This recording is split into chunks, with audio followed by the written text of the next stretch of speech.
Hey everyone, and welcome to episode 2 of A Day in the Life Cybersecurity. My name's Simon Linstead. I'm the founder and host of InfoSec Live, and today we're meeting another leader of the cybersecurity industry.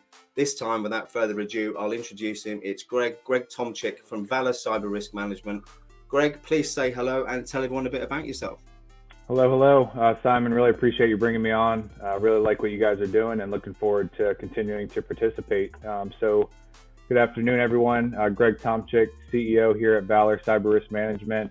My background is, grew up in a military family, kind of had that defense mindset around me from a young age, ended up falling into sports, started a small software development company, and we experienced a cyber attack. So, today I use that knowledge and the knowledge I've gained since getting into cyber to help business leaders tackle their most challenging cybersecurity risks. And one of the things we see at Valor is that cybersecurity is now a competitive advantage. If companies can get out in front of it, put things in place, they can be more productive members and companies of the wider ecosystem to really do their part to help secure, cyberspace going forward. And they can also start to land some bigger fish and bigger contracts as well. I think that's Absolutely. Something that's overlooked, isn't it? Greg, let's take a step back because a lot of our viewers are either breaking into cyber or looking to raise their game. You mentioned sport. I love sport. So let's go back to your youth. You said that you were involved in sport. Let's talk about that a bit more and how that related into you getting into the industry. Yeah, so I played all kinds of sports growing up. Ended up being really good at baseball. That's really what I decided to focus on, really because my coaches told me if you focus on all sports, you're not going to be great at any single one. So I decided to go with baseball, a tall guy, about 6'5". So I decided to be a pitcher and a corner infielder. I use a lot of those lessons today to help, drive kind of the culture that I'm building over here at Valor with my partners. But also realizing that you have to have focus on, what's really important, whether you're breaking into cyber or when you're running a business. I think one of the things that really hits home with me is around the people piece. When I was growing up in a military community, they were very people focused. When I saw baseball communities, they were very people focused. And when I came across some of the best companies, whether it's in cyber or in industries that we're serving, they're very people focused. So I try to take that into every day. We always get caught up in the, technologies, the cool developments that are going on from that standpoint, but really kind of going back to that core around, people are the most important, whether it's for solving, the security challenges that the cyber world's going through, or any challenges that businesses are going through when adopting cybersecurity practices. So just a little bit of view into that. I think the issue we've got is the industry's built with some big players involved selling services that don't involve people. A lot of these solutions that businesses are buying are plug and play.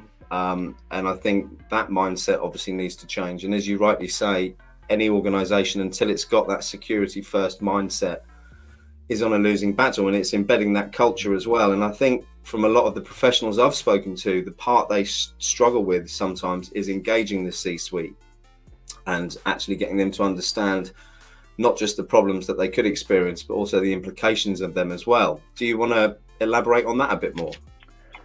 Yeah, so that's really our specialty here at Valor.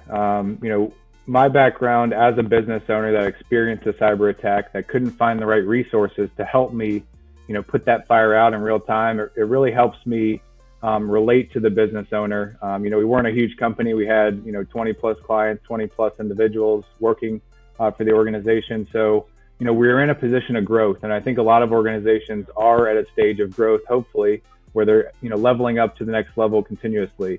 And there's always risks that are brought along with that. So really just trying to relate at a people level to the clients that we serve, understanding that cybersecurity is not just tools, processes, procedures. It's really the people that drive, that security forward and continue to communicate and over communicate going forward. And really what we do is kind of sit at the board level, helping those individuals that are making key decisions for the organization do it, with informed, decision-making elements. So that could be a risk assessment. That could be, here's what we're seeing in your industry vertical that you should take into account. And, just kind of listening. A lot of the job that I perform as what I see as a cyber risk advisor for Valor is that, Organizations most of the time just want you to listen to what their business is going through, how it's evolving, what they need to kind of take into consideration. And a lot of times I think when we're experts in something, we want to kind of push it on people, right? As opposed to kind of listening and saying, here's what we're hearing, here's what you can do based off of where we're hearing that you're at. Does that sound about right?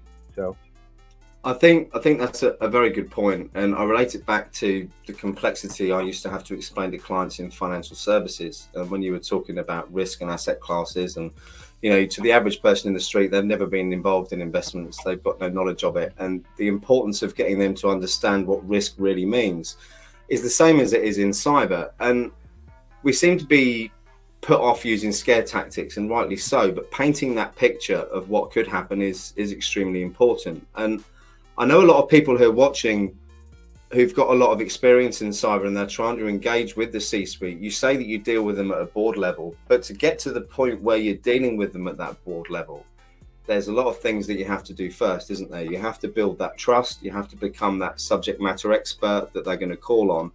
How do you approach that, Greg? Yeah, I think from a trust is a hard thing to earn. I think a lot of it comes down to authority. Whenever you're going to work for anybody, you do research, right? So, we always try to put our best foot forward from a brand identity standpoint. We all value our personal brand. So I think, we're building a company, but we're also building our personal brands along with it. And I think that's important. That's a key part of culture, because when you have folks who, may have a personal brand, may not, sometimes they're going kind of, they're kind of separating when it comes to your digital footprint as a company, right? They're representing your company. So we try to build our personal brand and Valor brand intentionally, and do it in a coordinated fashion. And that's how we bring new folks in. They have similar values to us. They value certain things that aligns them with Valor and how we want to serve our clients. So I think it starts there. And then just expands to the experience that we create. We're very intentional with the experience we create, always over communicating. I think over communicating and being able to translate complex topics always kind of gets that trust wheel turning. And then, as long as you kind of continue to build that over time, you build up valuable partnerships. That's really what we're all about here. So when looking at recruiting then, recruiting is a difficult thing to get right, isn't it? You get a snapshot of a person at a very brief point of time. And I think sometimes it's hard to know whether there will be that cultural fit. But do you work more on the cultural fit and the ethos behind what's important to them than you do the certifications they've got? Do you look at the potential more, or is it more important for you to see people with, certificates and letters after their name? Yeah, I think I saw something the other day. You can't really teach culture. I usually look for, whenever I have a conversation, somebody's coming into an interview saying, I want to learn all about Valor. And the way I approach it is, tell me about yourself. I want to know what you like to do outside of work. Obviously if cyber is a piece of that, then great, it shows that passion. But really want to understand what makes that person tick. What are their core values that are going to drive them toward and through kind of difficult times, because we can't all know it all. And once we realize that we don't know what we don't know, I think it sets us up for success, because, we're in a ever evolving industry. Things are changing, hourly, daily. And you're never going to have the right certification or the right experience to meet that demand. But if you have the right values and you're willing to learn and be passionate and do the right research, I think you can adapt in a way that sets you apart from, maybe others in the industry. Again, Greg, you're absolutely right, but it brings it back to, I think we said it in our discussion, or I said it in our discussion before I pressed record earlier, the fact that getting into this industry with just a financial driver, so wanting to earn money, I don't think is enough, because there is that, CPD, that continuous professional learning. It isn't a box ticking exercise like it is in some regulated environments. It's actually a necessity. And I found from coming in at a really low knowledge point, it's nearly a full-time job trying to keep up to speed with everything that's going on every day, never mind gaining the back knowledge and the foresight for things that are going to move forward. And I'm a great believer in strength in a team and working on each other's strengths. And you're right to say that as soon as you realize that you can't do everything. That was my biggest failing in business, is that ego driven at the time, many years ago. I thought I could do everything, and that's where businesses fail. And I think it's very similar when dealing with companies from a security point of view. And without not being a business owner like you providing those services, I will make an assumption though that perhaps sometimes you come across companies that you can't work with. Yeah, absolutely. Just to take a step back, I don't want to undervalue certifications. I think they're important, and they show the passion that you have for the industry as you stack those on, and they kind of start to tell a security story, right? So one of the courses I developed a while ago was simply helping people tell their security story, because I felt that was important going into an interview. Is, people are attached to story. If you can tell the right story and certifications are a part of that story, it just continues to kind of positive stack and enhance those stories. But yet, at the end of the day, you're your own unique you. And I think if you can find a way to leverage that, you'll be successful in any industry that you decide to go in. I've always taken that path, and it typically resonates with employers or, folks that want to get into business. When you have values, you have a story that you're telling around those values, and that's really going to propel people to continue to come into the cyber industry and succeed for the right reasons. Absolutely. So Greg, talk to me about the plans for Valor for 2022. We're 4 days into the year. What's going to happen this year? We say a day in the life. Let's do a year in the life. What's going to happen this year at Valor? Yeah, so we're expanding the team. We're doing an apprenticeship program, so we're going to offer 3 apprenticeships. I think apprenticeships are important, both for retired military, people getting out of the military service, but also for people that are getting out of college or don't want to go to college but have the right passion and expertise to get into this industry. We don't necessarily just look at certifications, degrees, and past track record. Like I mentioned, we look at personal value. So we're going to continue to build the company on that front. We've brought on some great business partners to the organization that are passionate about the mission that we're on. One of the things, our mission from here to 2025 is really to serve and partner with 100 companies, impact the hundreds of thousands of lives that they touch, and that the employees they have, and then the millions of lives that those companies that we serve are able to kind of impact, from a personal level or from a company standpoint. So we really look at security from a supply chain kind of network effect impact. So if we can touch 10, 100 companies, those companies are going to be more secure, which is going to make their partner network more secure, which is ultimately going to help economic sustainability of those families that are on the back end of those folks who are delivering those valuable products and services. So, really exciting year ahead. Have hit the ground running so far this year, and just really looking forward to, collaborating with you and partnering with folks like yourself to continue to elevate, build the brand, and build the company in the right way. So, at the end of the day, we can serve those organizations we partner with in the best possible way. That sounds amazing, and I know we're going to get questions about this. You mentioned the A word, apprenticeships. Mm-hmm. Is that something Q1, Q2, Q3, Q4 this year? And are you looking for anyone in particular? And if you are, can they reach out? Absolutely, definitely reach out to us. LinkedIn. I'll send my email after this. I'm actually speaking at the InfoSec Live Career Day, so I'll make sure all my contact details are there. But yeah, we're offering them starting beginning of next month. We already have one person in the pipeline to come into that position. Really offering 2 more. What we're looking to do is kind of meet people in the middle on the experience that they want to have within a company, and kind of match up what the company needs. Obviously, when we're a young company, we're looking for folks who can, come up with thought leadership articles, do the right research, be able to go out with an assessment team and go out to a client and kind of learn, the full process, and come back to us and say, I saw one of the pieces of the puzzle that could be improved. You guys aren't doing this right. We put our egos aside when it comes to this business, because, we never know it all. So we want people with fresh mindsets, people who kind of look at it from different perspectives. Obviously, some look at it very technically, some look at it very business centric. We kind of want people all across the map to come into our company and say, you guys could do this better, and we could benefit them by giving them the experience they need to either stay with Valor, going forward, or go off and do great things with other companies. So, we're looking for people at all kind of experience ranges.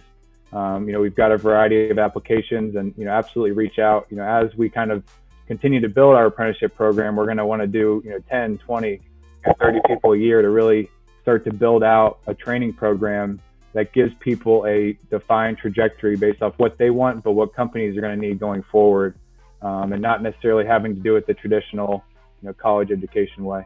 I think you've hit the nail on the head by reverse engineering the process. So what we should be doing is looking at the demand and the future demand, rather than following perhaps the pathways that we've got in front of us at the moment. And cloud security is a great point for that, as is quantum computing. I'm sure that I don't know anything about, something about a cat in a box. I have read about it, but it's very confusing.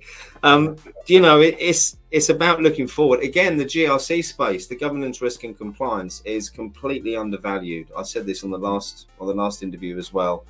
Everyone's going for the glamour. Everyone's going red team or blue.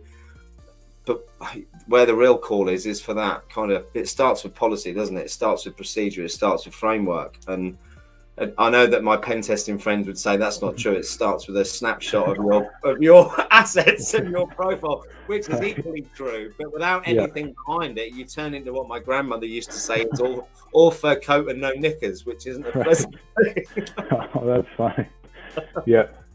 Oh man, that's so true. I think at the end of the day, anything that goes on in a company starts with a strategy and someone trying to be innovative to push something forward. And you got to stay ahead of the security threat the best you can.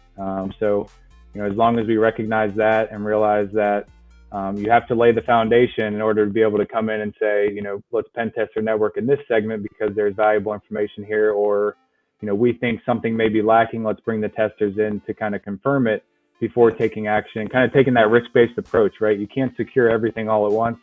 You got to look at things with a risk-based lens and say, our most important environment is Office 365. Let's just start securing that and start simple, kind of build security from there. And that's where the sort of tick box doesn't work, because every different business has got a different risk profile and different risk-facing assets and different concerns. And that's why the consultancy piece is so important. And I think for me, that's one of the biggest gap areas in the market, is having people who can communicate the technical. And we touched on this earlier in the conversation, didn't we? And it was the same in financial services, where people who are very, very technical are very, very proud of their technical abilities and like to explain things in technical ways. And unfortunately, a lot of CEOs and MDs of firms are more likely to be ex-market traders than they are technical people. So you've got to try and find that balance of being able to communicate the important message to them, haven't you? Because these are the guys with the budgets that we need to do the actual defense. Absolutely. I think a good, kind of comparison, because the cyber industry, like the financial industry, has a lot of industry lingo, right? Where you can get so caught up in the acronyms and the industry lingo that it can confuse both yourself, but also the people that you're talking to. So it's kind of like you have the quants of the financial services world who are very deep in the weeds and never really, respect the portfolio managers, right? Because they're like, you don't know what I know. And the portfolio managers always look back and say, you're too technical. You can stay with your code and your charts and just tell me what I need when I need it. And it's a broken model that cyber has fallen into. Instead of saying, we're all moving in the same direction, how can we use our unique skills to kind of stack on top of each other to build a capability that is really going to help our organization be propelled forward, and obviously protect the continuity of the organization, and probably give the organization more revenue, which is at the end of the day what leadership's going after. And those folks on the technical side, I'm sure, would like a little bit more money at the end of the day. So it's really that coordination piece. I wish there was a cyber dictionary that was kind of translated in a way. Yeah, me too.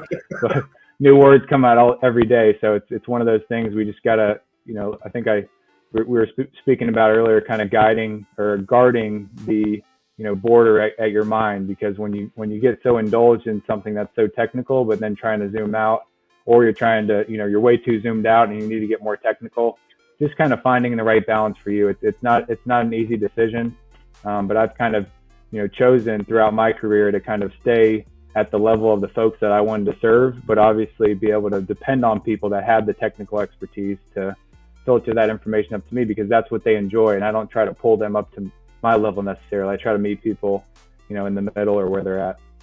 And it is about utilizing and working together with different skill sets, isn't it? Because we can't all be good at everything. As we said earlier on in the conversation, the sooner you realize that, the more successful you'll be. And I had a lot of success when I came into the industry through literally just liaising between the technical and the end client. And it was no more than me sitting in on a conversation and putting in a word here and there, and maybe closing off the conversation and directing it sometimes, which are all skills that most business and salespeople will have. But people are technical, that they aren't natural skills. But again, I'll go back to what I've said before, you can learn them. Any skills can be learned. So if people say to me, oh, but you're naturally good with talking to people. Well, that's because I've practiced since I was 16 years old to earn money. I've been in sales, which means you practice those skills. It's no different to practicing technical skills. And some people will pick them up quicker than others.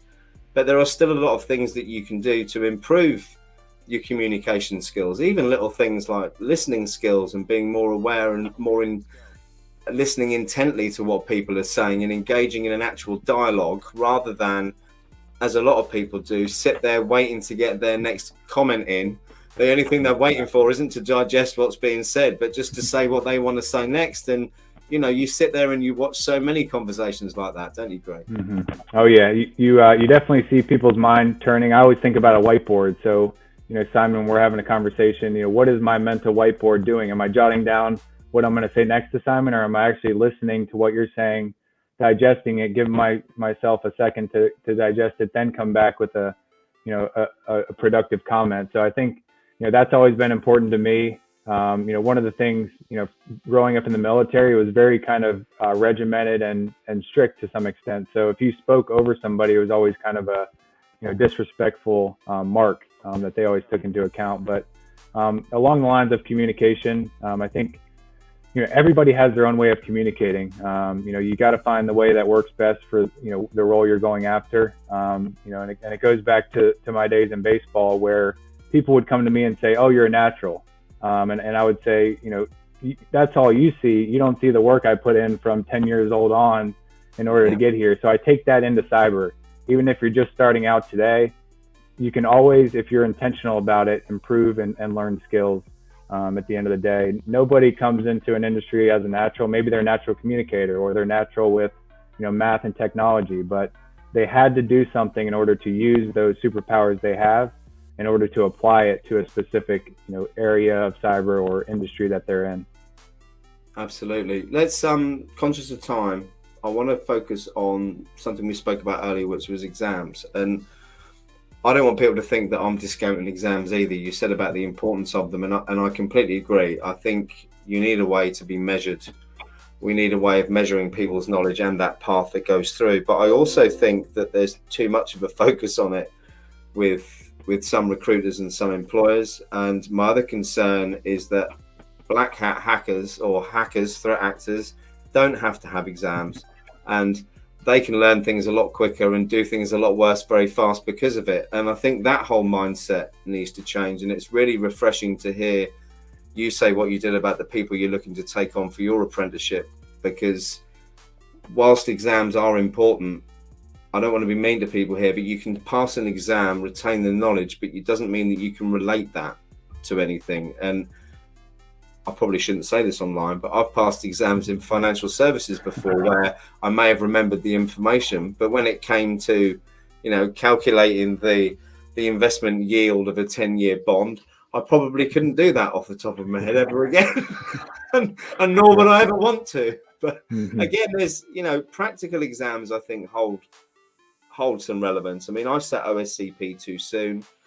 And again, an amazing exam, but it gives you such a broad coverage of the area. And from some of the pen testers I've spoken to, it's more of a nice to have cherry on the top of the cake than it is a necessity for doing their day-to-day job. And the guys at OSCP might shoot me down in flames for saying that, but I'm not being sponsored by anyone, so I can.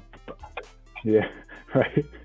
No, absolutely. You're spot on. You know, I look at it, we're all familiar with compliance. I look at, you know, to some extent, certifications are mental compliance, right? It's a way to show that you can apply knowledge. But at the end of the day, that exam and the study materials that you are studying from were probably created, you know, 6 months, maybe a year in advance. And One of the things I always say when I'm speaking to our clients is hackers and folks that are doing the crime behind cyber are not made to be up to speed with compliance. They don't care about compliance. They want people to be compliance focused so they can have a framework to get around. I think if we keep that in mind from a security standpoint, but from a certification standpoint as well, use certifications, use the knowledge and the experience to show that you can obtain things, apply them in real time, and just take that mindset into the research you do as you kind of see things in the news and kind of go at it in that, really real time type action related to cyber threats. And you can relate that to people searching for jobs as well, can't you? Because you see a lot of comments on LinkedIn with people who said they've sent out 100 resumes and got no responses. I don't mean to be rude, but maybe don't send out 100 resumes and focus on the things that you've been talking about, Greg, which is proving what you've learned. So it's great if you're top 1% of Try Hack Me. It's amazing if you pass your exams, but how about then showing the community as a whole what that relates to and what that means in the day-to-day of being a cyber analyst or a pen tester or whatever it is they're learning? Because as you said earlier on, it's things like that that will then make them stand out to potential employers more than it will any percentage position in rankings or certificates, I think. Yep. So you mentioned the issues on the candidate side. I think, like you mentioned earlier, on the recruiter side, they're kind of taking the easy route. The recruiters want to take the easy route. The candidate wants the easy route. If there's a way, and I think InfoSec Live and there's some other communities out there that are trying to kind of crack this code where, how can we let these two people meet in the middle where there's a clear path, the recruiters know what they're looking for, but don't only look at certifications as a look, Greg, let's take a step back. I'm sorry to interrupt, but it's really important because I'm not sponsored by anyone and we are an independent community. And you mentioned other communities that are there to help. Let's talk about them quickly. So are there any in particular that you'd like to mention now? Because I think it's important that we share the word. Yeah, so I see Paul Cummings with the Whole Human initiative, Chris Falone with his community. I think they're doing some great things. Boots to Books and Peter Klein. Those are really who come to mind for me as, they have their own specialties, but I think they're all coming from the same mentality of we want to help people.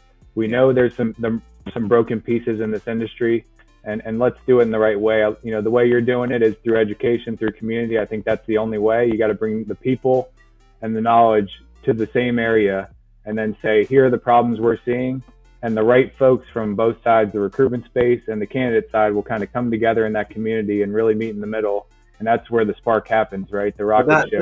That's what I'm hoping. But the problem with it is, it's not a problem, but the community is growing exponentially.